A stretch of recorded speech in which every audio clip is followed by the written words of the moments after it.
புத்தக பிரிய நண்பர்கள் அனைவரையும் எமது அமுதச்சுரபி சேனலுக்கு அன்புடன் வரவேற்கிறேன். திரு ராமாமிர்தம் அவர்களின் சிறுகதைகளின் தொடர்ச்சியாக ஜனனி என்ற சிறுகதையை கேட்போம். வாருங்கள். அதுக்கு முன்னாடி நம்ம சேனலை இன்னும் சப்ஸ்கிரைப் பண்ணாமல் இருந்தீங்கன்னா இப்போ சப்ஸ்கிரைப் பண்ணிவிட்டு கேளுங்க. ஏன்னா இதுக்கு அடுத்த சிறுகதையை நான் போடும்போது உங்களுக்கு நோட்டிஃபிகேஷன் வரும். அதுக்காக சப்ஸ்கிரைப் பண்ணிவிட்டு பாருங்கள். சரிங்களா? வாங்க. ஜனனி. அணுவுக்கு அணுவாம் பரமாணுவில் பாதியாய் உருக்கொண்டு பராசக்தியானவள் ஜென்மமெடுக்க வேண்டும் என்னும் ஆசையால் தூண்டப்பெற்றவளாய் ஆகாய வெளியில் நீந்தி கொண்டிருந்தாள். அப்பொழுது வேலை நள்ளிரவு. நாளும் அமாவாசை. ஜன்மம் எங்கு நேரப்போகிறதோ அங்கே போய் ஒண்டிக்கொள்வோம் என்னும் ஒரே அவாவினால் இடம் தேடிக்கொண்டு காற்றில் மிதந்து செல்கையில் எந்த கோவிலிலிருந்து தன் இச்சையை பூர்த்தி செய்து கொள்வதற்காக தேவி புறப்பட்டாலோ அந்த கோவிலுக்கு எதிரேயுள்ள திருக்குளத்தின் அருகில் ஒரு மரத்தின் பின்னிருந்து முக்கல்களும் அடக்க முயலும் கூச்சல்களும் வெளிப்படுவதை கேட்டாள். குளப்படிக்கட்டில் ஓர் ஆண் பிள்ளை குந்திய வண்ணம் இரு கை விரல் நகங்களையும் கடித்துக்கொண்டு பரபரப்போடு அவஸ்தைப்பட்டு கொண்டிருந்தான். ஓர் இளம்பெண் மரத்தடியில் மல்லாந்து படுத்த வண்ணம் இடுப்பை பிடித்து கொண்டு துடித்தாள். ஜன்மம் எடுக்க வேண்டுமெனவே பரமாணுவாய் வந்திருக்கும் தேவியானவள் உடனே அவ்விளந்தாயின் மூச்சு வழியே அவளுக்குள்ளே புகுந்து கர்ப்பையில் பிரவேசித்தாள். ஆனால் ஏற்கனவே அவள் வகுத்திருந்த விதிப்படி அவ்விடத்தில் ஒரு பிண்டம் வெளிப்படும் முயற்சியில் புரண்டு கொண்டிருந்தது. அதனுடன் தேவி பேசலுற்றாள். ஏ ஜீவனே, நீ இவ்விடத்தை விட்டுவிடு. நான் இந்த காயத்தில் உதிக்கப் போகிறேன். தேவி, சத்திய சுரூபியாகிய உனக்கு கேவலம் இந்த ஜன்மத்தில் இப்பொழுது ஆசை பிறப்பானேன்? இதன் உபாதைகளை கடந்து உன்னிடம் கலக்கத்தானே நாங்கள் எல்லோரும் இப்படி தவிக்கிறோம். குழந்தாய், நான் குழந்தையாயிருக்க விரும்புகிறேன். அன்னையாயிருந்து என் குடும்பமாகிற இவ்வுலகங்களை பராமரித்து நான் கிழவி ஆகிவிட்டேன். எனக்கு வயதில்லையாயினும் குழந்தையாக வேண்டும் என்னும் இச்சை ஏற்பட்டுவிட்டது. தேவி, இப்பொழுது நீ நினைத்திருப்பது அவதாரமா? இல்லை, பிறப்பு. நான் முன்னெடுத்த ஜன்மங்கள் பிறர் தவத்தை திருப்திப்படுத்துவதற்கும் துஷ்டர்களை சம்ஹரிப்பதற்கும் ஆகும். ஆனால் இப்போதோ இது என் சுய இச்சை. இப்பொழுதெல்லாம் நான் குழந்தையுருவாக நெருப்பிலோ பூவிலோ சங்கிலோ உலகத்தில் இறங்கினேன். இப்போதோ பாங்காக ஓர் உடலிலிருந்து புறப்பட விரும்பினேன். தேவி, உன் விளையாட்டை நாங்கள் அறிவோம். ஆனால் ஜன்மம் எடுக்கும் இந்த விளையாட்டில் நீ ஏமாந்து போவாய். உன்னைத்தான் நாங்கள் நம்பியிருக்கிறோம். நீயும் எங்களுள் மூழ்கி உன்னையும் இழந்துவிட்டால் பிறகு நாங்கள் செய்வதுதான் என்ன? இதையேதான் என் கணவரும் என் இச்சையை அவரிடம் நான் வெளியிட்ட போது சொன்னார்.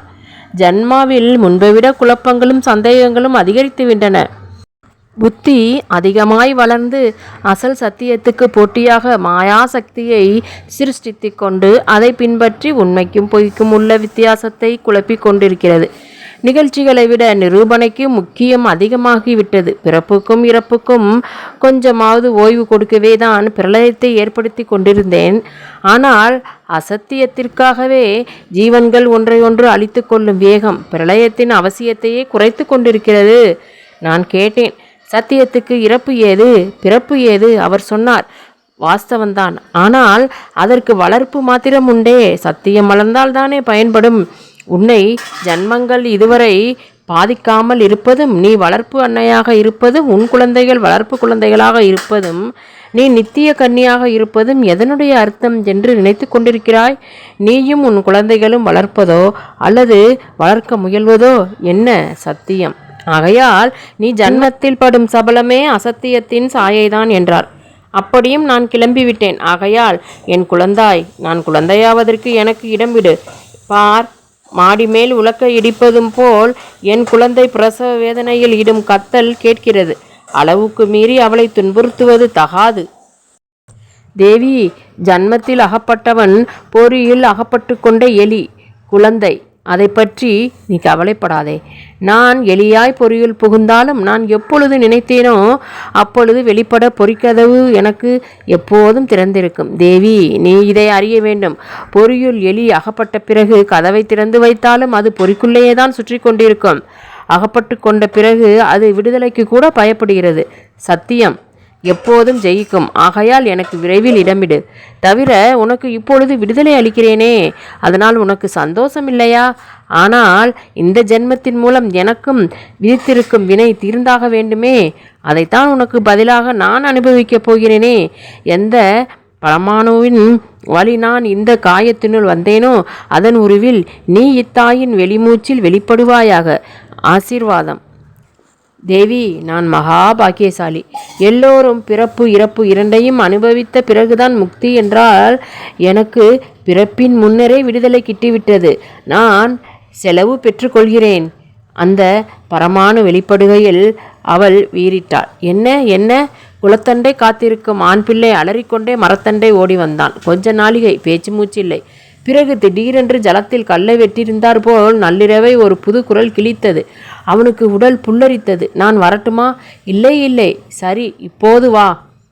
அவன் இன்னமும் சற்று அருகில் வந்தான். ஆனால் இருளில் ஒன்றும் தெரியவில்லை. என்ன பிறந்துச்சு?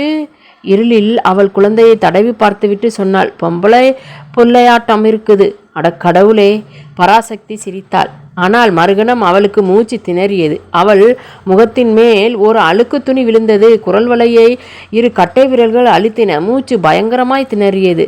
அந்த எம்மெப்பிடி நின்றும் வீணே விடுவித்து கொள்ள முயன்றாள். என்னம்மே குழந்தை? அடி பாவி, என்ன பண்ற? என்ன சும்மா விடுனா? அடி கொலைகாரி, விடுனா விடு. குழந்தையை அவன் பிடுங்கி கொண்டான். ராட்சசி, உனக்கு போய் மகமாகி குழந்தையா கொடுத்தாளே? அவளா கொடுத்தா? நீ கொடுத்தே. இருந்தா என்ன? பாருடி, இந்த பாவத்தை என் மாறிலே பாலை தேடுது. சரிதான், என் புருஷன் பட்டாளத்திலிருந்து வந்தால் இந்தா சாமி கொடுத்தது கொஞ்சன்னு கொடுக்க சொல்றியா? கொடும்பாவி, அதனாலே கொலை பண்ணணுமா? சரி, என்ன பண்ண போறே? ஓடி போயிடுவோம். அதுவும் உன்னை நம்பித்தான். சரி, வேண்டாம். இந்த குளத்தங்கரையிலே விட்டுட்டு போயிடுவோம். தானா உருண்டு தண்ணியிலே விழுந்தாலும் விழுந்துட்டு போகுது. பண்ணின பாவம் பத்தாதுன்னா நம்ம கையினாலே சாவணும். இந்த ஒரு தடவை கூட எடுத்து விட மாட்டியா? நீ புண்ணியம் தேடுற அழகை நீதான் மெச்சிக்கணும். அடி பாவி, ஆடு மாடுங்க கூட உன்னை விட ஒசத்திடி. அது சரி, நான் மனுஷ ஜென்மந்தானே. இந்த வெட்டி பேச்செல்லாம் பேசி நேரத்தை ஓட்டாதே. விட்டு விட்டு வரதுன்னா வா. நான் உன் கண்ணாலே கூட பார்க்க மாட்டேன். பார்த்தா கூட ஒட்டிக்கும். நீ இப்படிப்பட்டவன்னு எனக்கு அப்போ தெரியாதடி. தெரிஞ்சா சாகுவாசம் கூட வச்சுக்க மாட்டேன். உனக்கு எப்போவும் உன்னை பற்றின நினப்பு தானே. குரல்கள் எட்ட எட்ட போய் தூரத்தில் அமுங்கி போயின. குழந்தை தன்மேல் போட்டிருந்த கந்தலை முஷ்டித்து கைகளாலும் கால்களாலும் உதைத்து கொண்டு அழுதது. உடலின் பசியும் குளிரும் புரியவில்லையாயினும் பொறுக்க முடியவில்லை. அத்துடன் இந்த தனிமை இதுவரை அவளுக்கு பழக்கப்பட்டது. அரூபமாய் எவற்றிலும் நிறைந்த உள்சக்தின் ஒப்பற்ற ஒரு தனிமையின் தன்மை. ஆனால் இதுவோ ஒரு உருவுள் கட்டுப்பட்டு விட்டதால் அதற்கே தனியாயுள்ள தனித்தன்மை. கோபுர ஸ்தூபியின் பின்னிலிருந்து வெள்ளி தேவியை அஞ்சலி செய்து கொண்டே கிளம்பியது. காலியாய் கத்தி கத்தி குழந்தைக்கு தொண்டை கம்மிவிட்டது. புறப்பட்டு கொண்டிருக்கும் சூரியனுடைய கிரணங்களில் கோபுரத்தின் பித்தளை ஸ்தூபி பொன்னாய் மின்னியது. அப்போது வயதான ஒரு பிராமணர் குளிப்பதற்காக படிக்கட்டுகளில் வெகு ஜாக்கிரதையாக இறங்கினார். வீல் வீல் என்று இருமுறை அலறி குழந்தை அவர் கவனத்தை இழுத்தது. ஐயோ பாவமே, யார் இப்படி பண்ணினது? குழந்தையை அவர் வாரி எடுத்து கொண்டார். அதன் தாய் ஒருவேளை குளத்தில் மிதக்கிறாளா அல்லது வேறு எங்கேனும் போயிருக்கிறாளா என்று சுற்றுமுற்றும் தேடி பார்த்துவிட்டு வேறு வழி இல்லாமல் வந்த காரியத்தையும் மறந்துவிட்டு அதை எடுத்து கொண்டு வீட்டுக்கு போனார்.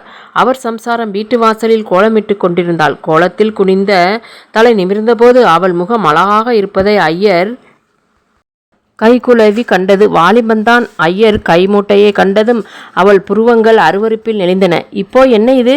அடியே, இன்றைக்கு என் மனம் ஏதோ மாதிரி இருக்கிறதடி. உள்ளே வா. வெள்ளிக்கிழமையும் அதுவுமா நமக்கு ஒரு குழந்தை கிடைத்திருக்கிறது. நான் உன்னிடம் அப்பொழுதே சொன்னேனே, 3 நாட்களாய் ஒரே கனவை கண்டு கொண்டிருக்கிறேன் என்று. வா வா. தொண்டை கம்மிவிட்டது. அவர் கண்களில் ஜலம் தாரையாய் பெருகி நின்றது. பூஜை கூடத்தின் நடுவில் செதுக்கிய தாமரைப்பூ கோலத்தில் குழந்தையை வளர்த்துவிட்டு சுவரில் மாட்டியிருக்கும் படங்களுக்கு கைகூப்பி நின்றார். அவர் தேகம் நடுங்கிற்று. அவர் மனைவி சாவகாசமாய் பின்னால் வந்தாள்.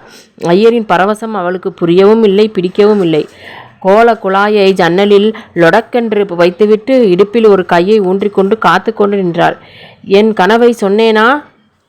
எந்த கணா? நீங்கள் சொல்ல ஆரம்பித்தால் காதவழி போகுமே உங்கள் கணா. 3 இரவுகளாய் ஒரே கனவை கண்டு கொண்டிருக்கிறேன். எங்கிருந்தோ ஒரு குழந்தை என் பின்னால் வந்து என் துணியை பிடித்து இழுத்து அதன் கழுத்து நோக என்னை நிமிர்ந்து பார்த்து, தாத்தா, உங்க ஆத்திலே எனக்கு இடம் கொடேன் என்று கேட்கிறது. 4-5 வயசுக்கு மேல் இராது. அறையில் மாந்தளிர் பட்டு பாவாடை, மேலே சொக்காய் கிடையாது. திறந்த மார்பில் கழுத்தில் காரடையா நோன்பு சரடு மாதிரி ஒரு மாங்கல்ய கயிறு, அவ்வளவுதான். அது கேலியா கேட்டதோ வேணுமென்றுதான் கேட்டதோ தெரியாது. ஆனால் கேட்கும்போதெல்லாம் என் எலும்பு ஒவ்வொன்றும் தனித்தனியாய் உருகிற்றுதடி. நானே கரைந்து போய்விடுவேன் போலிருந்தது. என் கனவிற்கு தகுந்தாற் போல இன்றைக்கு ஸ்நானம் பண்ண போன இடத்தில் இது அனாதையா? சரிதான் தாத்தான்னு முறை வச்சு உங்கள் கனா குழந்தை கூப்பிட்டதுக்கோசரம் எனக்கு ஒரு பேத்தியை குளத்திலிருந்து பொறுக்கி பார்த்து எடுத்துட்டு வந்தேலாக்கும். எந்த வில்லச்சி பெத்து போட்டுட்டு போனாலோ போலீஸிலே குழந்தை கத்த ஆரம்பித்து விட்டது. ஐயோ பசிடி. அதன் பசி அழுகையை பார்க்கையில் அந்த அம்மாளின் முகம் உள் போராட்டத்தில் முறுங்கி சவுங்கியது. அவளையும் மீறி கைகள் குழந்தையை வாங்கி கொண்டன. அன்னையின் வாயும் கைகளும் பாலிடத்தை ஆத்திரத்துடன் தேடி தவித்தன. அந்த அவஸ்தையை கண்டு ஐயர் தலை குனிந்து, நைவேத்திய பாலை புகட்டு, வேறே வாங்கி வருகிறேன். கீழ் நோக்கிய அவர் வார்த்தைகள் பூமியில் தெரித்து எழும்பின. அம்மாள் ஆத்திரத்துடன் கீழே உட்கார்ந்து குழந்தையை மடியில் படக்கென்று கிடத்தி கொண்டாள். வார்த்தைகள் வாயினின்று வெடித்து உதிர்ந்தன. இப்போ திருப்தி ஆயிடுத்தோன்னா? 3 பேரை ஏற்கனவே முழுங்கினேன். ஒருத்தியை வயசு வரதுக்கு முன்னாலேயே மாறி தன்கிட்டே வளவரைச்சுண்டா. இன்னொருத்தி ஸ்நானம் பண்ண போன இடத்திலே குளத்தோட போயிட்டா. உங்களுடைய 7ஆம் மடத்து செவ்வாய்க்கிட்டே அப்பவாவது உங்களுக்கு பயங்கண்டிருக்கணும். இல்லை 3வது பன்னிண்டேல் 3 பெத்தேல் தங்கல்ல ராமேஸ்வரம் போனேல் எல்லோரும் பீடையை தொலைக்கப் போவார். நீங்கள் என்னடானா கொண்டவரை வயிறும் பிள்ளையுமா அங்கேயே காலராவிலே தொலைச்சிப்புட்டு இன்னமும் பாவ முட்டையை சம்பாதிச்சிட்டு வந்தேள். ஐயர் புழுவாய் துடித்தார். என் பாவந்தான். ஆனால் என் எண்ணம். அவள் சீறினாள். அவளுக்கு ஆவேசம் வந்துவிட்டது. உங்கள் எண்ணத்தை பற்றி என்னிடம் பேசாதேயுங்கள். குலைவாளையை வெட்டி சாய்ச்சாவது நாளாந்தரம் பண்ணிக்கணும்னு தோணித்தே. அதுதான் உங்கள் எண்ணம். ஏதோ உங்களிடம் 4 காசு இருக்கு. என் வீட்டிலே சோத்துக்கு கூட நாதி இல்லை. அதனாலே என்னை விலைக்கு வாங்கிட்டோங்கிற எண்ணந்தானே. இந்த குடும்பம் விளங்க ஒரு குழந்தை. அம்பாள் கடகடவென சிரித்தாள். குழந்தையை கண்டுட்டேலா? கனாவிலையும் குளத்தங்கரையிலையும் தவிர பதிலையும் தனக்குள்ளே அடக்கிய அக்கேள்வி பழுக்க நெருப்பில் காய்ச்சிய பிறகு அடிவயிற்று சதையை மாட்டி குடலை கிழிக்கும் கொக்கு மாதிரி இருந்தது. நிறைந்த ஆச்சரியத்தில் கத்தி அழக்கூட மறந்துவிட்டாள் குழந்தை. திடீரென்று அங்கே தேங்கிய சப்த ஒய்சைகளை கண்டதும் அம்மாளுக்கே பயமாய் விட்டது. அவசர அவசரமாய் பாலை கொண்டு வந்து குழந்தைக்கு புகட்ட ஆரம்பித்தாள். வெள்ளி கரண்டியில் கொஞ்சம் கொஞ்சமாய் ஊட்டுகையில் குழந்தையின் கடைவாயில் பாயில் வழிந்தது. திடீரென குழந்தையின் முகத்தின் மேல் 2 நெருப்பு துளிகள் விழுந்தன. அம்மாளின் கண்ணீர் கனலாய் கொதித்தது. அதன் வெம்மை அம்பாளின் உள் இறங்குகையில் இவள் ஆத்திரப்படுவது வெறும் கோபத்தினால் அல்ல, வெதும்பி போன தன் வாழ்க்கையின் வேதனை தாங்காமல் துடிக்கிறாள் என்று அவள் உள்ளத்துக்கு சொல்வது போலிருந்தது. குழந்தைக்கு பசி தீர்ந்துவிட்டது. அம்மாளின் தாலியை கெட்டியாய் பிடித்து கொண்டு தூங்க ஆரம்பித்தாள். அம்மாவுள் கல்லாய் உறைந்து போயிருந்த ஏதேதோ இப்பொழுது நெய் பாறை உடைவது போல கிளர்ந்து உருகும் இன்பம் பயங்கரமாக இருந்தது. குழந்தையை இறுக அணைத்து கொண்டு தன் கணவரிடம் சென்றாள். பார்த்தேலா குழந்தையை? எவ்வளவு கனம்! என்ன பண்றேல்? பஞ்சாங்கத்தை புரட்டிண்டு நேற்று என்ன நட்சத்திரம் பார்க்கிறேன், ஜாதகம் கணிக்கலாமா என்று. சரியா போச்சு. இது என்னைக்கு பிறந்தது, எந்த வேலை, என்ன ஜாதின்னு கண்டோம். இதை பற்றி நமக்கென்ன தெரியும்? ஐயர் சிந்தனையில் ஆழ்ந்தார். அவர் மனைவியின் உள்வாக்கு அவ்வளவையும் அறியாமல் ஆதிப்பறையின் நிறமாய் தன்மையை வெளியிட்டது. அந்த குழந்தையை அங்கீகரிப்பதை தவிர அதன் ஆதியை சோதிக்க முயல்வதில் என்ன பலன்? இவளுக்கு என்ன பேரை வைப்போம்? அம்மாள் கொஞ்சமாய் பிடாரி மாதிரி கத்துறது. பிடாரின்னு வையுங்களே. நான் ஊர் பிடாரி, இவள் ஒண்ட வந்த பிடாரி. ஐயர் பிள்ளையார் சொல்லிட்டு ஜனனி ஜன்ம சௌக்கியானாம் என ஆரம்பித்து விட்டிருந்த கைகதத்தை பார்த்து கொண்டே இருந்தார். அவர் முகம் சட்டென மலர்ந்தது. குழந்தையை பார்த்து மெதுவாய் கூப்பிட்டார். ஜனனி, ஜனனி, பாருங்கோன்னா. குழந்தை விளக்கை பார்க்கிறா. பிறந்த பின் சக்தி முதலாய் இப்போதுதான் ஆண்டவனின் ஜோதி சுரூபத்தை விளக்குச் சுடரில் பார்க்கிறாள். தானும் அதுவா இதுவரை இழைந்திருந்து விட்டு இப்பொழுது அதனின்றி வெளிப்பட்ட தனி பொறியாய் அதனின்றி விலகி அதையே தனியாயும் பார்க்கையில் அதன் தன்மை ஆச்சரியமாய்தான் இருக்கிறது. ஆனால் அவள் இப்பொழுது பொறியாயினும் அவன் தூணாய்த்தான் விளக்குச் சுடரில் நிற்கிறான். ஜனனி, இதை பார்க்க மாட்டேங்கிறேளே. குழந்தை சிரிக்கிறாள். அம்மாள் தன் ஆனந்தத்தில் குழந்தை மாதிரி கைகொட்டி சிரிக்கிறார். ஜனனி, விளையாட்டு போதுமா? திரும்பி வருகிறாயா? இன்னும் ஆரம்பிக்க கூட இல்லையே, அதற்குள்ளாகவா? ஜனனி, இந்த விளையாட்டு போக போக புரியாது. புரிந்து கொள்ள வேண்டுமென்று தானே வந்திருக்கிறேன். சரி, உன் இஷ்டம். ஆனால் ஆரம்பிக்கையிலேயே உன் விளையாட்டு உன் இஷ்டம் போல ஆரம்பித்ததோ? ஏன் நீ தாய்ப்பாலுக்கு ஆசைப்பட்டாய், கிடைத்ததோ? உன் உயிருக்கே உலை வந்தது. நீ தப்பியது யார் புண்ணியமோ? எப்படியும் உன் சக்தியினால் அல்ல. என்னை பார், கண்ணாட்டி பாருடி, விளக்கையே பார்த்துட்டிருக்கையே. ஜனனி பார்க்கிறாள். ஜனனி, ஜனனி, விளையாட்டில் இன்னும் சிக்கிக்கொள்கிறாய். அந்த பார்வையை அவளிடம் ஏன் காட்டினாய்? பார்க்கச் சொன்னால் நேர்பார்வையில்லாது கடைக்கண் நோக்கு ஏன்? அம்மாளுக்கு திடீரென்று வயிற்றை குமட்டியது. குடுகுடுவென்று முற்றத்திற்கு ஓடினாள். தொண்டையை திரும்ப திரும்ப மறுக்கிறது. வாந்தி எடுக்கும் சத்தம் கேட்டு ஐயர் அறையிலிருந்து வெளிவந்தார். என்ன உடம்பு? அம்மாளின் சிவப்பு முகத்தில் ரத்தம் குழம்பியது. கண்களில் ஜலம் ததும்பியது. வாந்தி எடுத்த பிரயாசை அல்லது வெட்கமா? அம்மாள் பேசவில்லை. குனிந்து கொண்டு நின்றாள். ஓ! ஐயரின் விழிகள் அகல விரிந்தன. அவள் மௌனத்தின் அர்த்தம் பிரம்மாண்டமான அலையாய் அவர் மேல் மோதியது. உடலில் ஒரு சிறு பயங்கூட கண்டது. படங்களை அஞ்சலி செய்து கொண்டே அப்படியே நின்றாள். ஈஸ்வரி, எல்லாம் உன் கிருபா கடாசம். விளக்கில் சுடர் மறுபடி பொறிவிட்டது. சரி சரி, உன் கைவரிசையை காட்டுகிறாயாக்கும். செய் செய். சுடர் மங்கியது. குழந்தை முகம் விசித்து கைகால்களை உதைத்து கொண்டு அழ ஆரம்பித்து விட்டாள். ஐயர் வீடு ரமித்தது. அவள் வந்த இடத்தில் திருப்பெருக கேட்பானேன்? திரும்பி வராது என கைவிட்ட பொருள்கள் பன்மடங்கு பெருக்கி கொண்டு வந்து சேர்ந்தன. எதிர்பாராத இடங்களிலிருந்து சொத்துக்கள் வந்து சொரிந்தன. ஆரம்பத்தில் நஷ்டமென்று கண்டு நம்பிக்கை இழந்த காரியங்களெல்லாம் கடைசியில் பெருத்த லாபத்தை சேர்க்கும் வழிகளாய் மாறின. இந்த பொண்ணு எந்த பொண்ணோ? ஆனால் நல்ல ராசி இருக்குடி. அது இருக்கிற இடத்தில் பட்ட மரங்க கூட பச்சையாக தலைச்சு பூத்து குலுங்குறதுடி. குழந்தை விளையாடுகிறாள். ஜனனி. ஐயர் மடி உடுத்து கொண்டு ஆசாரமாய் பூஜையில் அமர்ந்திருக்கிறார். அவர் மூக்கை பிடித்து கொண்டு எண்ணும் தெய்வம் அவர் மடிமேலேயே தவழ்வது அவருக்கு தெரியவில்லை. அடியே, குழந்தையை எடுடி. இங்கே சாமானை கொட்டுறாள். இப்போ எந்த குழந்தையை வச்சிக்க சொல்றேன்? உங்கள் குழந்தையா, என் குழந்தையா? அம்மாளுக்கும் ஜனனிக்கும் எப்பயும் ஒட்டவில்லை. அவளுக்குள் ஏதோ ஒன்று அக்குழந்தைக்கு அஞ்சியது. அவளுக்கே என்னவென்று தெரியவில்லை. கண்டெடுத்த குழந்தை என்பதனாலோ என்னவோ நினைவுக்கோ கூட பிடிபடாத ஒரு அவநம்பிக்கை அதன் மேல் வளர்ந்து கொண்டே வந்தது. ஆனால் அவளுள் இன்னொரு குரல் அந்த அவநம்பிக்கைக்கு எதிராக ஓலமிட்டது. ஆனால் அந்த அவநம்பிக்கையே அந்த குரலை அமுக்கி திணற அடித்தது. பிறகு அவளுக்கே ஒரு குழந்தை பிறந்தது. அப்போது உள்குரல் அந்த அவநம்பிக்கை ஒரே மூச்சாய் கொன்றுவிட்டது. ஆனால் அம்மாளின் மனப்போராட்டத்தை ஜனனி எப்படி அறிவாள்? அவள் தன் மகனுக்கு எடுத்துவிட்டு கொண்டிருப்பதை பார்த்ததும் ஜனனிக்கு பால் பசி எடுக்கும். மாடி மீது ஏறுவாள். அம்மாளுக்கு ஏனோ மனம் வரவில்லை.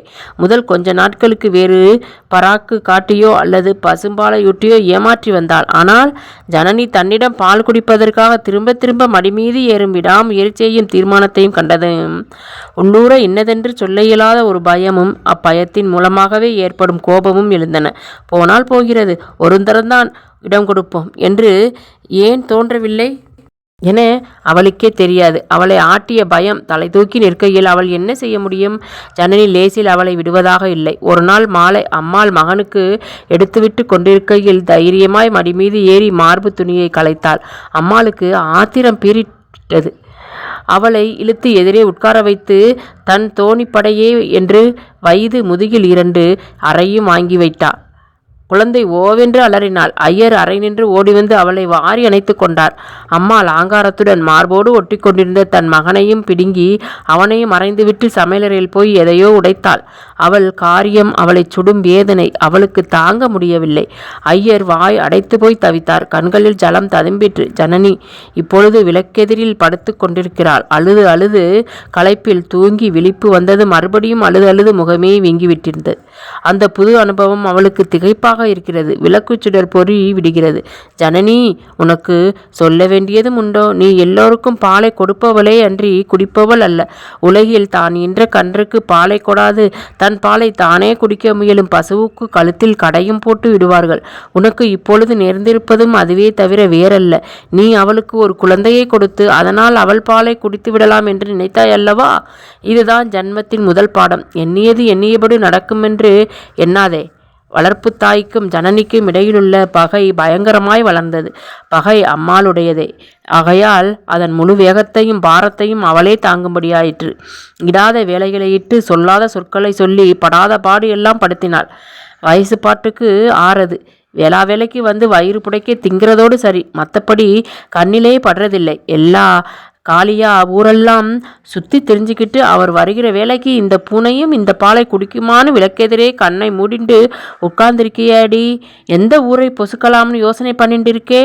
இல்லேம்மா, என்னை அம்மாங்காதடி. உன்னை ஆசையா அடி துணியோடு எந்த குளத்தங்கரை படிக்கட்டிலே இருந்து கொண்டு வந்தாரோ அங்கே போய் உன் அம்மாவை தேடு. அம்மாவாம் அம்மா, என்ன சொந்தண்டி அம்மா. ஆகவே ஜனனி இன்னதென்று விளங்காத கணத்துடன் வீராப்புடனும் குளத்தண்டை போய் தன்னையும் அறியாமல் தன்னைத்தானே தேடுகிறாள். ஆனால் அங்கு என்ன இருக்கிறது? ஆழந்தான் இருக்கிறது. சட்டையும் பாவடையுமாய் ஜனனி கையோடு கை கோத்து கொண்டு குளத்தங்கரை படிக்கட்டையில் திகைத்து நிற்கிறாள். திடீரென அவளுள் தாங்க முடியாத ஆங்காரம் உண்டது. வீட்டுக்கு விரைந்தாள். அம்மாள் சமையலறையில் வேலையாயிருந்தாளோ என்னவோ. ஐயரை காணவில்லை. கோபத்தை தீர்த்து கொள்ள ஏதாவது ஒன்றை சுற்றுமுற்றும் தேடினாள். கூடத்தில் குழந்தை கைவிரித்தபடி குப்புற படுத்து தூங்கி கொண்டிருந்தான். அவனிடம் பல்லை கடித்து கொண்டு கண்களில் பொறிபறக்க இரு கைகளையும் மீட்டிக்கொண்டு சபித்தாள். உன்னை வைசூரி வாரிண்டு போக கூட விளையாடும் குட்டிகள் ஒருவரை ஒருவர் திட்டிக் கொள்வதை கண்டதில்லையா? குழந்தைக்கு தூக்கத்தில் உடம்பு தூக்கிவாரி போட்டது. கையை காலை உதைத்து கொண்டு அலற ஆரம்பித்து விட்டான். அடிவயிற்றிலிருந்து வந்த அந்த உள்ள கொதிப்பு வீண் போகுமா? பையனுக்கு 3 நாள் ஜுரம் மழுவாய் காய்ந்தது. பிறகு 1, 2, 10 என்று உடம்பெல்லாம் பெரிய முத்துக்கள் வாரி இறைத்து விட்டன. ஊசி கொத்த இடமில்லை. குழந்தை தன் நினைவற்று போட்டபடியே கிடக்கிறான். சன்னமாய் இலையும் அனல் மூச்சுதான் இன்னமும் உடலுடன் ஒட்டி கொண்டிருக்கும் உயிரை உணர்த்துகிறது. தாய் மூலையில் புரண்டு புரண்டு அழுகிறாள். அவளை சுற்றி உட்கார்ந்து கொண்டு அவளை தேற்ற முயலும் உற்றார் உறவினர்களுக்கிடையில் அவளே தனி காட்சி ஆகிவிட்டாள். ஐயர் ரேலியில் முன்னும் பின்னுமாய் உலாவிக் கொண்டிருக்கிறார். முன்பை விட உடல் மெலிந்து கூன் விழுந்திருக்கிறது. அம்பாள் கொடுத்தால் அம்பாள் எடுத்துக்கொள்கிறாள் என்று ஞான சமாதானம் சொன்னாலும் பாசம் பசி தீர்ந்து விடுமா? ஜனனி படுக்கையண்டை சுட்டு விரலை வாயில் சப்பிக்கொண்டு அச்சத்துடன் இருக்கிறாள். அவள் கோபம் அப்போதே பறந்துவிட்டதால் அதன் விளைவாகிய சாபத்தை மாத்திரம் தனியாய் பார்க்கையில் இப்போது பயமாயிருந்தது. அம்பிக்கு இப்படி நேரும் என்று அவள் என்ன கண்டாள்? அம்பி மேல் அவளுக்கு உயிர் இல்லையா? தாயோடு இல்லாத சமயத்தில் தன்னோடு தானே இருப்பான். இப்படி அவன் கிடப்பதை சகிக்க முடிகிறதா? யாரிடம் போய் தன் மன கஷ்டத்தை சொல்லிக்கொள்ள முடியும்? சுவாமியிடம்தான். அப்படித்தானே தாத்தா அவளிடம் சொல்லியிருக்கிறார். ராத்திரி தூங்குவதற்கு முன்னால் கதையாய் பாட்டாய் தோத்திரமாய் பூஜை அறைக்கு போய் விளக்கை ஏற்றி வைத்து துக்கம் அடைக்கும் தொண்டையுடன் ஆண் பிள்ளை போல் அவள் சாஷ்டாங்கமாய் விழுந்து நமஸ்கரிக்கிறாள். சுவாமி, ஜனனி என்ன காரியம் செய்தாய்? குழந்தைக்கு பிராப்தம் இல்லாதவர்களுக்கு குழந்தையை கொடுத்தாய். பிறகு அதை விளங்க ஒட்டாமல் நீயே பிடுங்கிக் கொள்கிறாய். நீ சக்தி என்றால் உன் மனம் கூத்து என்று என்னம்மா? அந்த குழந்தையை யார் பெற்றதென்று நினைக்கிறாய்? நீ பெற்ற குழந்தைதான். நீயே விழுங்க பார்த்தால் அது உள்ளும் போகாமல் வெளியும் வராமல் தொண்டையில் மாட்டிக்கொண்டதும் எடுத்துவிட என்னை கூப்பிடுகிறாயா? அம்மா. விளக்கு சிரித்தது. ஜனனி, அம்மா என்று யாரை கூப்பிடுகிறாய்? ஜனனி பூஜை அறையனின்று வெளிப்பட்டாள். அவள் கண்கள் ஒளி வீசின. தன்னுள் தான் மூழ்கி தன்னை மறந்து கைகளையும் கால்களையும் வீசி ஆடிக்கொண்டு மகமாயி பாட்டு பாட ஆரம்பித்து விட்டாள். தாயி மகமாயி, தாயி மகமாயி, நெற்றிதனில் உள்ள முத்தை நேத்திரத்தில் இறக்கம்மா. நேரு மகமாயி, நேரு மகமாயி, நேந்திரத்தில் உள்ள முத்தை தாடைதனில் இறக்கம்மா. தாயி மகமாயி, தாயி மகமாயி, தாடைதனில் உள்ள முத்தை கழுத்துதனில் இறக்கம்மா. காளி மகமாயி, காளி மகமாயி, இறக்கம்மா இறக்கம்மா. கழுத்துதனில் உள்ள முத்தை மார்புதனில் இறக்கம்மா.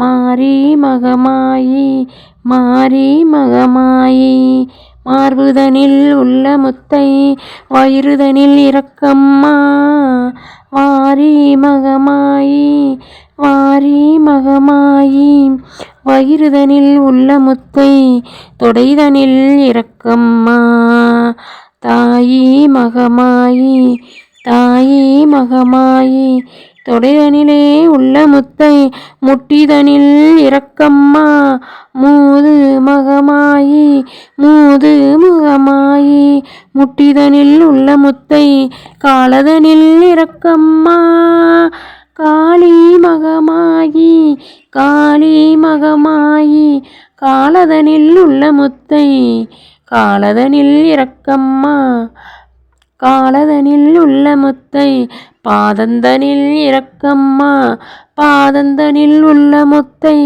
நிலந்தனிலே இரக்கம்மா நித்ய மகமாயி நித்ய மகமாயி. ஏதோ பிடியினின்றி விடுபட்டது போல் குழந்தைக்கு உடல் உதறியது. எல்லோரும் போய்விட்டதென்று நினைத்து கொண்டு குய்யோ முறையோ என்று அடித்து கொண்டு ஓடி வந்து பார்த்தார்கள்.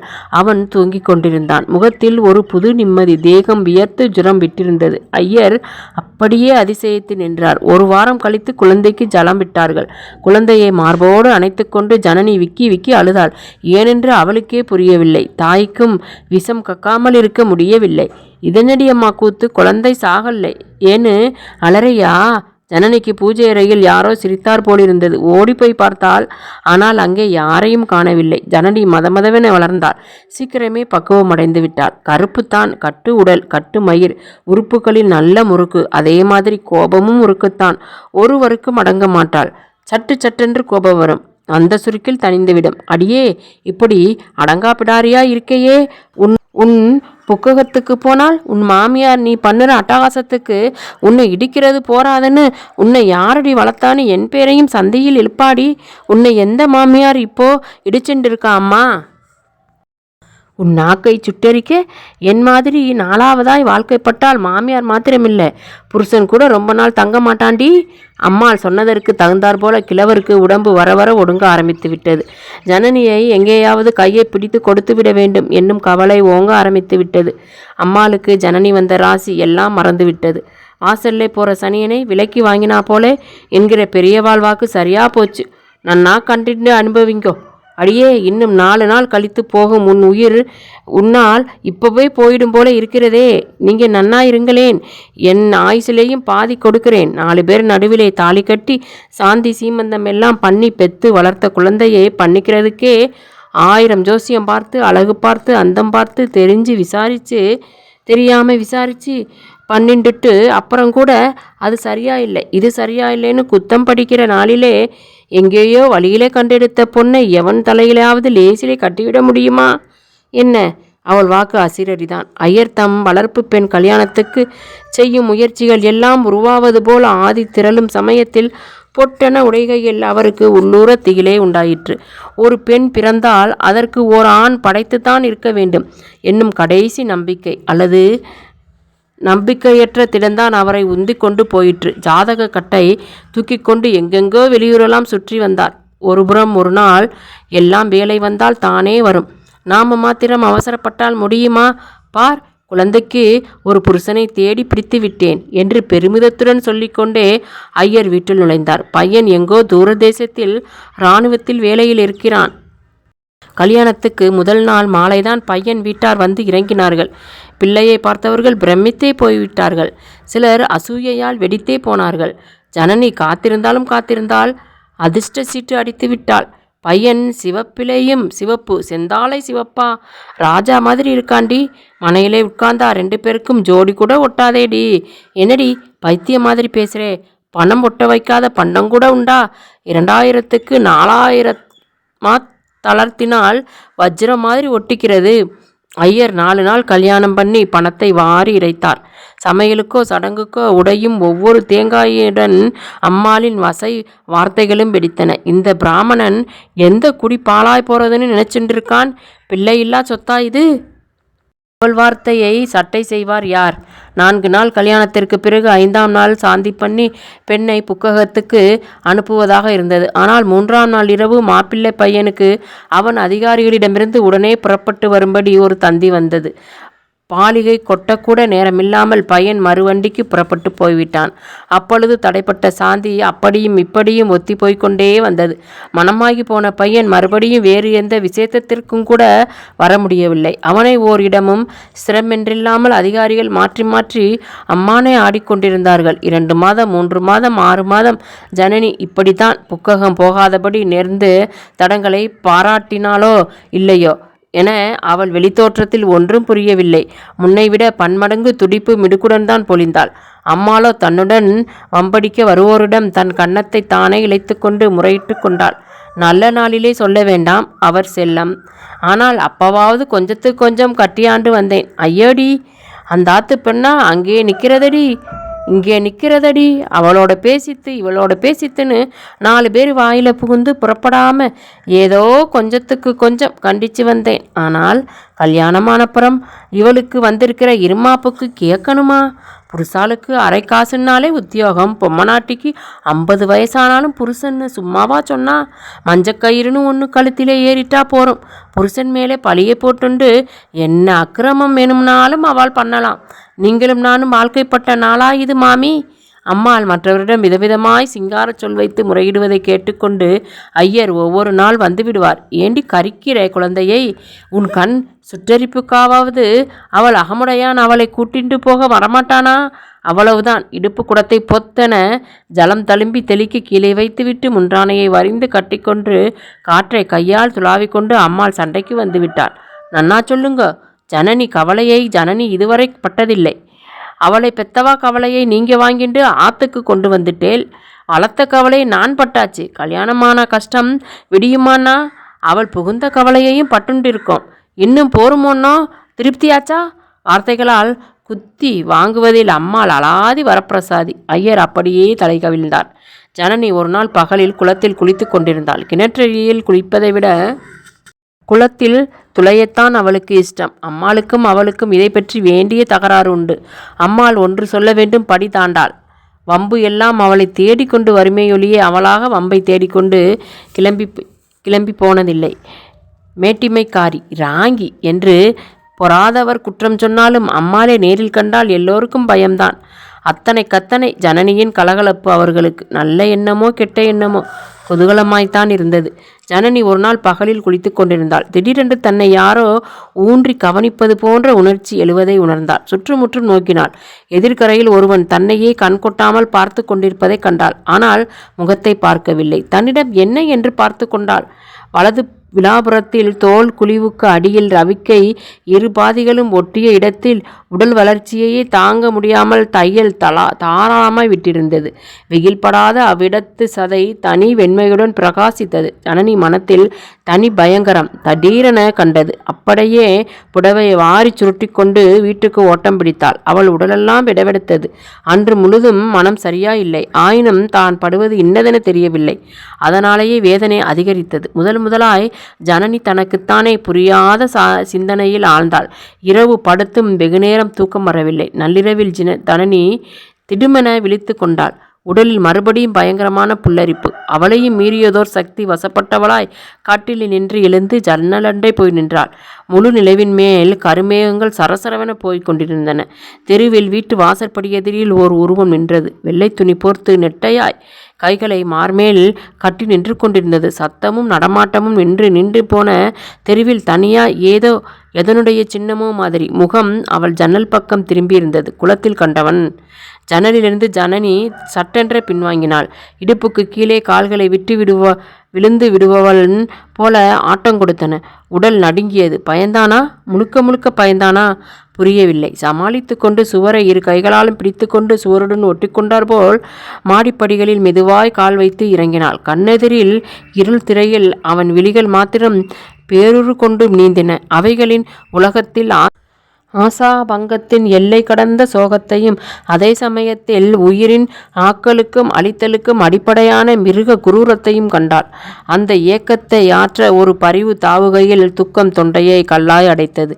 ஆயினும் அந்த தாபத்தின் கொடூரம் சோகத்தின் பின்னிருந்து பாம்பை போல் தலை நீட்டுகையில் அதன் முகத்தை கண்டு உள்ளுக்கு உடனே சுருங்கிற்று. இப்படி ஒன்றாய் இருந்து கொண்டே இரண்டாய் வெட்டப்பட்டு துடிக்கும் வலி பொறுக்கக்கூடியதாயில்லை. சத்தம் போடாமல் பூஜை அறையை திறந்தாள்.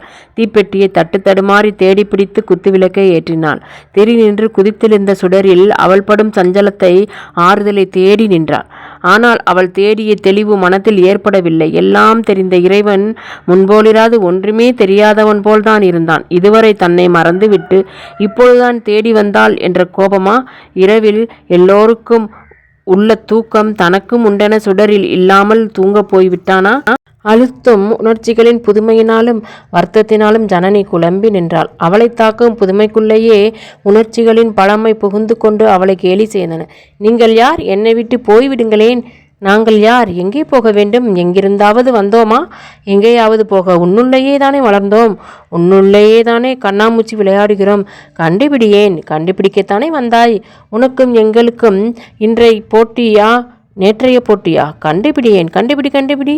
பிடி பிடி. ஓ ஹோ ஹோ ஹோ. அவைகளின் சப்தமற்ற கொக்கரிப்பு தாங்கக்கூடியதா? ஜனனி தடாலென்று குப்புற விழுந்து விக்கி விக்கி அழுதாள். மார்பே வெடித்து விடும் போலிருந்தது. அன்று முதல் அவள் துடிப்பும் கலகலப்பும் வெளிநடமாட்டமும் அடங்கி போயின. அறையிலேயே மணிக்கணக்கில் சேர்ந்தாற்போல் மோவாய்க்கட்டையை கையில் ஊன்றிக்கொண்டு உட்கார்ந்திருப்பாள். பக்கத்தில் வந்து கூப்பிட்டாலும் காது கேட்பதில்லை. கேட்டு வாங்கி அடைத்து புடைத்து சாப்பிடும் ஜனனிக்கு இப்பொழுது சாப்பிட்டு உட்கார வைத்து கொட்டினாலும் கூட இறங்கவில்லை. திடீரென இழைக்க ஆரம்பித்தாள். இதனடி கூத்து? திடீரென்று இவளுக்கு வந்திருக்கிற வினை ஊமை ஊரை கெடுக்குமானு?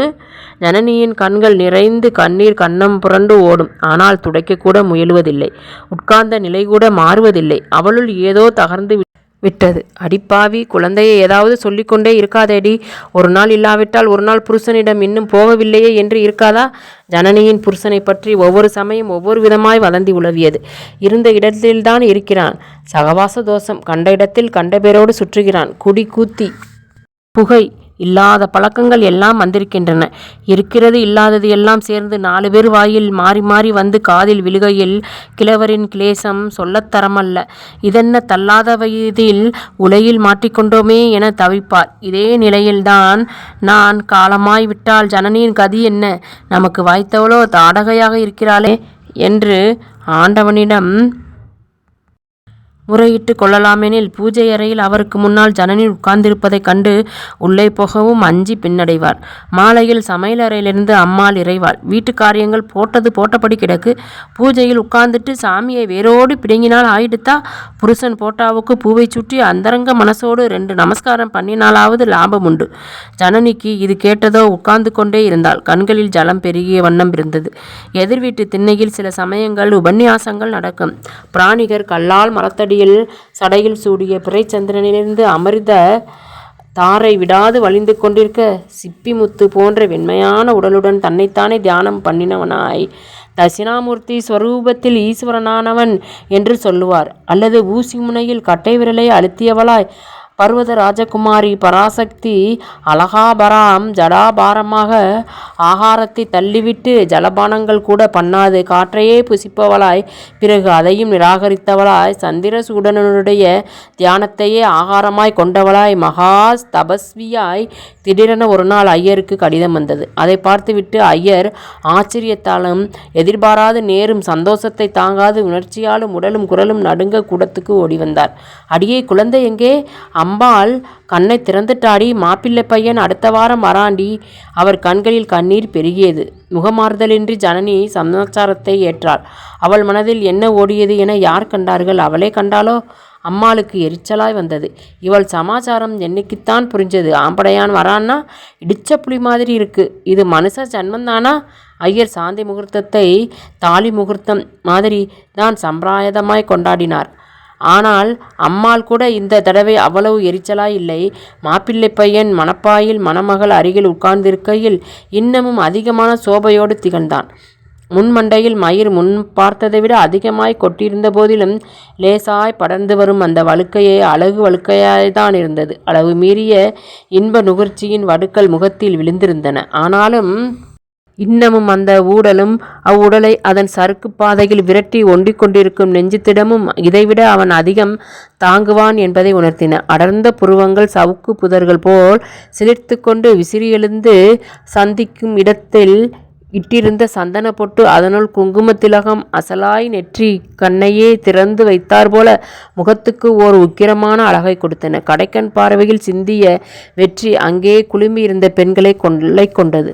ஜனனி மணவரையில் ஜன்னல் கம்பிகளை பிடித்து கொண்டு நின்றிருந்தாள். வெளியில் நிறைந்த இருளினின்று உருவாகி உருவங்கள் எழுந்தன. 1 2 100 1000 இத்தனை நாட்கள் உள்ளேயே அடக்கி வைத்து கொண்டிருந்த ஆத்திரத்தின் நிழல் ஒவ்வொரு நிமிஷமும் ஒவ்வொரு தனியுறு கொண்டு அவள் கண்முன் விரிந்தாடியது. ஜனனி, அடையாளம் தெரிகிறதா? அன்றைக்கு எங்களை நீ மறக்க விட்டு விடுவோமோ? இன்னமும் நாங்கள் யார் என்று கண்டுபிடிக்கவில்லையே. சே, என்ன இவ்வளவு அவசராக இருக்கிறாய்? தொட்ட பிசுக்கு, விட்ட பிசுக்கு, கிட்ட பிசுக்கு, ஜன்ம பிசுக்கு, இதெல்லாம் நீ கேள்விப்பட்டதில்லையா? எங்களுக்கு தலை கிடையாது, உயிருண்டு. நாங்கள் கபந்தங்கள். ஆடுவோம், பாடுவோம், சிரிப்போம், அழுவோம், அழிவோம், அழிய மாட்டோம்.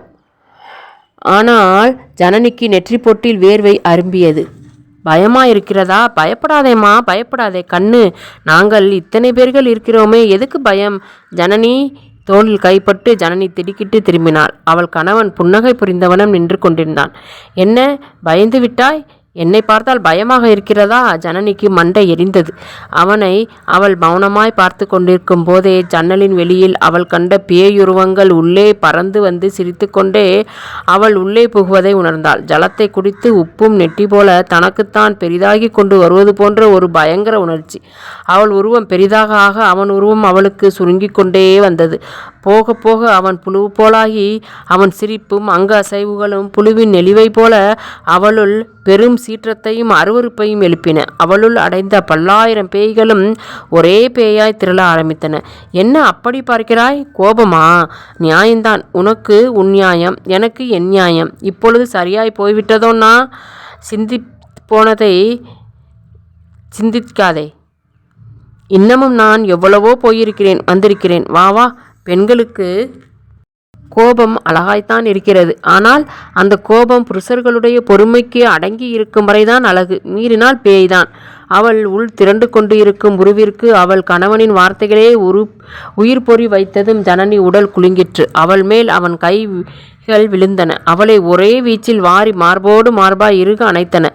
அவனுடைய முரட்டுத்தனத்தில் அவள் மார்பில் தாலிப்பல் அழுத்தியது. ஜனனி திணறினாள். அவளுள் திரண்ட பூதம் அவனை ஒரு விசிறி விசிறியது. தள்ளிய வேகத்தில் கால் தடுக்கி பின்னுக்கே போய் கீழே விழுந்தான். இரும்பு கட்டிற்கால் முடிச்சில் பின்மண்டை மடாரென மோதியது. அடி வேகத்தில் அவன் கத்தக்கூட இல்லை. ஜனனி என மெதுவாய் முனகினான். அப்படியே தலை தொங்கிவிட்டது. மூக்கிலிருந்தும் வாயிலிருந்தும் ரத்தம் குபுகுபுத்தது. ஜனனி திக்மிரமை பிடித்து நின்றாள். ஜனனி, ஜனனி, மாப்பிள்ளை, மாப்பிள்ளை. கதவை படபடவென்று தட்டுகிறார்கள். கதவை திறக்கக்கூட தோன்றவில்லை. நின்றபடி இருந்தாள். கதவை உடைத்து கொண்டு உள்ளே தள்ளி கொண்டு புகுந்தார்கள். அவனையும் அவளையும் கண்டு பின்வாங்கினார்கள். கிட்ட போகக்கூட அஞ்சியவர்களில் ஒருவன் தைரியம் கொண்டு மாப்பிள்ளை மார்பில் கையையும் காதையும் வைத்து பார்த்தான். செத்து போனவனுக்கு செத்தது தெரிந்திராது. அவ்வளவு விரைவில் பிராணன் போயிருந்தது. ஜனனி, என்னடி? ஜனனிக்கு கண்களில் ஜலம் ஆறாய் பெருகிற்று. ஆனால் பேச முடியவில்லை. வாய் அடைத்து விட்டது. பலே ஜனனி என்று ஒரு வெறிக்குரல் அவளுள்ளே எழுந்தது. ஐயோ ஜனனி என இன்னொன்று விக்கி விக்கி அழுதது. ஜனனி, ஜனனி. அவள் திடுக்கென விழித்து கொண்டாள். அந்த நள்ளிரவில் மையுருளில் யார் அழைப்பது? அவளுள் எழுந்த வினாவிற்கு அக்குரல் உடனே பதிலளித்தது. ஆம் ஜனனி, உன்னை மீட்கத்தான் வந்தேன். ஆயினும் நீ நினைக்கும் மீட்சியல்ல. உன்னை உனக்கு உணர்த்த வந்தேன். நீ உணர்ந்தால் நீ மீள்வாய். ஜனனி திடீரென உணர்ந்தான். நள்ளிரவில் மையிருளில் உடல் இனிமையில் வரும் இக்குரல் வெளியினின்று வராது, தன்னுள் இருந்துதான் வருகிறதென்று உணர்ந்தாள். இக்குரல் மௌனமாயும் அன்பாயும் அதே சமயத்தில் ஓர் அழுத்தத்துடனும் ஒலித்தது. எங்கேயோ எப்போதோ கேட்ட மாதிரி இருந்தது. இந்த புதுக்குரல் அவளுக்கு பயமாக இருந்தது. அவளையும் அறியாது அவள் நாக்கு நீ யார் என்னும் வினாவை உருவாக்க முயன்றது. நான் யார்? என்றுமே நீ பிறப்பதற்கு முன்னரே முதல் உன்னிடம் இருந்து கொண்டு உன்னிடமிருந்து என்றுமே நீங்காதிருக்கிறேன். என்னை புரியவில்லையா? நீ உன்னை புரிந்து கொண்டால் என்னை புரிந்து கொள்வாய். ஏனெனில் நீயேதான் நான். நீ என்னை கண்ணால் கண்டது மறந்தாலும் என் குரலை காதில் கேட்டது ஞாபகம் இல்லையா? என்னை கண்டதும் கேட்டதும் ஞாபகம் இல்லையானாலும் என்னை காணவும் கேட்கவும் முயன்றது கூட ஞாபகம் இல்லையா? யோசி யோசி, நன்றாக யோசித்துப் பார். திடீரென நினைவு வந்த அதிர்ச்சியில் ஜனனிக்கு இருளில் கண்கள் அகல விரிந்தன. குத்து விளக்கில் பிரபோ! ஜனனி ஹோவென கதறினாள். ஆ, இப்பொழுது உனக்கு ஞாபகம் வருகிறது. நீ விளக்கை தூண்டிய பொழுது யாரை தூண்டுவதாக நினைத்தாய்? உன்னையே தான் நீ தூண்ட முயன்றாய். நாளடைவில் நீயாக எடுத்துக்கொண்ட பிறப்பின் மாசும் காலத்தின் துருவும் ஏற ஏற உன்னுள் இருக்கும் நான் உன்னுள் எங்கேயோ படு ஆழத்தில் புதைந்து போனேன். உன்னுள் இப்பொழுது நேர்ந்த பூகம்பத்தினால் நீயே புரண்டதால் உன்னுள் புதைந்து போன நான் இப்பொழுது வெளிவந்தேன். என்னை கைவிட்டாயே என் கடவுளே! ஜனனி, நீ என்னை விட்டு ஓடிப்போனாய். ஆனால் நீயே நானாய் இருப்பதால் உன்னை விட்டு நான் ஓட முடியாது. உன்னுடன் ஒட்டிக்கொண்டு வந்தேன். வந்த என்னையும் உன்னுள் புதைத்து விட்டாய். புதைத்ததும் எனக்கு சாவு இல்லாததனால் நீ என்மேல் மண்ணை போட்டு மூடினாலும் நான் மூச்சுக்கு தவித்து கொண்டாவது இருந்து கொண்டுதான் இருக்கிறேன். என்னை புதைத்துவிட்டு என்னை கூப்பிட்டால் நான் வர முடியுமா? ஆனால் இப்பொழுது நீயே உன்னுள் புரண்டதால் நான் வெளிவந்தேன். என் கைகள் ஒடிந்திருக்கின்றன. இருந்தும் உன்னை அணைக்கத்தான் நீட்டுகிறேன். நீ நானாக இருப்பினும் நான் நானாய்தான் இருக்க முடியும். நான் நீயாக முடியாது. நீதான் நானாக முடியும். எனக்கு நானிலிருந்து மாறும் இயல்பு இல்லை. ஜனனி, நீ இதை அறி. இப்பொழுது நீ என்னிலிருந்து பிரிந்த நீ மறுபடியும் நானாய் கொண்டிருக்கிறாய். அதனால்தான் நான் மறுபடியும் உன்னில் உருவாக முடிகிறது. எங்கும் பரவி நிலையற்று உருவற்ற நிலையிலிருந்தே உருவாய் பிரிய முடியும். அவ்வுருவற்ற நிலையின் சாயையை அவ்வுருக்கள் தாங்கியிருப்பினும் அவை அவ்வுருவற்ற நிலையின் பிளவுகள் தாம். ஏனெனில் முழுமையின் துண்டங்கள் அவை. அப்பொழுது துண்டங்களின் துண்டங்கள் முழுமையின் எவ்வளவு பின்னம்! ஆகையால் ஜனனம் எவ்வளவு பின்னம்! ஆயினும் துண்டங்கள் இன்னமும் துண்டமாகி பொடியாகி அப்பொடி இன்னமும் பொடிந்து மறுபடியும் உருவற்ற நிலையில்தான் கலந்து விடுகின்றது. ஆகையால் ஜனனி, நீ என்னில் மூழ்கினால் நீயே நானாய் விடுவேன். இதுதான் உன்னின் மீட்சி. இதுதான் உன்னின் மீட்சி. அந்த குரல் மறுபடியும் அவளுள் அடங்கியது, குழலின் நாதம் போல். ஜனனி 15 வருஷங்கள் சிட்சை விதிக்கப்பட்டாள். ஆனால் அவள் ஆஸ்பத்திரிக்கு அனுப்பப்பட வேண்டியவளா சிட்சைக்கு அனுப்பப்பட வேண்டியவளா என்று சரியாய் தீர்மானிக்க முடியாமலே போயிற்று. வாயெடுத்து போய்விட்டதால் கடைசி வரை மணவரையில் அவளுக்கும் அவள் கணவனுக்கும் இடையில் என்னதான் நடந்ததென அறிய முடியாமல் போயிற்று. வைத்தியர்கள் அவளை பரீட்சை பண்ணி பார்த்து மூளையில் ஏதோ அவளை அழுத்தி கொண்டு இருக்கிறது என்று சொல்லிவிட்டார்கள். ஜனனி ஆஸ்பத்திரியிலும் சிறையிலுமாக காலத்தை மாறி மாறி கழித்தாள். ஆனால் எங்கும் அவளால் ஒருவருக்கும் இம்சை இல்லை. சாப்பாட்டை எதிரே வைத்தால் சாப்பிடுவாள். அவளுக்கு பசிக்கிறது என்று யாராவது சொன்னால்தான் அவளுக்கே தெரியும். நன்னடத்தை காரணமாக 3 வருஷ சிட்சை ரத்தா ஆயிற்று. ஆயினும் அவளுக்கு போக்கிடம் இல்லாததால் அவளை வளர்த்த குடும்பம் பூண்டு கூட தெரியாமல் போய்விட்டது. ஆஸ்பத்திரியில்தான் இருந்தாள்.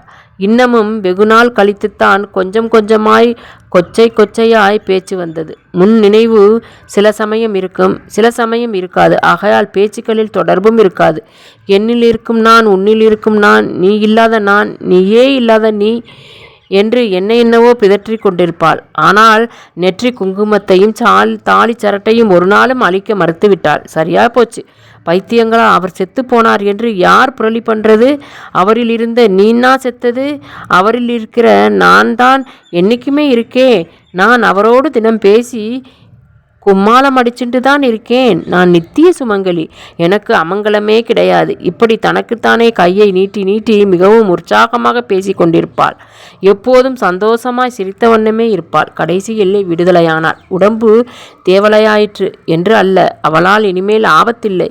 இம்சை பண்ணாத பைத்தியமென்று. அவளுக்கு சாப்பாட்டுக்கு குறைவில்லை. ஏனெனில் அவளுக்கு பிசையிட்ட வீடுகள் அத்தனையும் திடீரென செழித்தன. அவள் கை நீட்டி வேண்டாமென்று கேட்டோ அல்லது தானாகவே ஏதேனும் சாமான்களை எடுத்துக்கொண்டு கடைக்கு அன்று வியாபாரம் மும்முரமாய் அடக்கம்.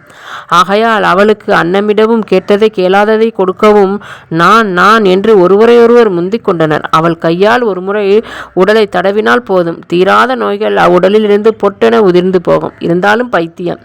இப்படி இப்படியே ஜனனி வெகுகாலம் தொண்டு கிளமாக ஜீவித்திருந்தாள். உடல் சுருங்கி பல் உதிர்ந்து தலைமயிர் வெண்பட்டாய் மின்ன. அப்புறம் ஒரு நாள் ஒரு மரத்தடியில் அவள் மத்தியான வேளையில் படுத்து தூங்கிக் கொண்டிருந்தாள்.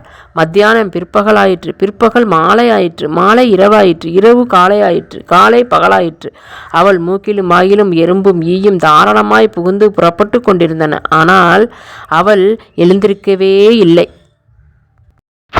இத்துடன் இந்த கதை நிறைவடைகிறது. அடுத்த சிறுகதையில் மீண்டும் சந்திப்போம். அதுவரை காத்திருக்கவும். நீங்கள் சப்ஸ்கிரைப் பண்ணாமல் பார்த்துக்கிட்டு இருந்தீங்கன்னா இப்போ சப்ஸ்கிரைப் பண்ணிவிட்டு பாருங்கள், ஸ்கிப் பண்ணாமல் பாருங்கள். ஏன்னா இதுக்கு அடுத்த பகுதியை நான் அப்லோட் பண்ணும்போது உங்களுக்கு நோட்டிஃபிகேஷன் வரும். அதுக்காக சப்ஸ்கிரைப் பண்ணிவிட்டு பாருங்கள். மீண்டும் அடுத்த கதையில் சந்திப்போம்.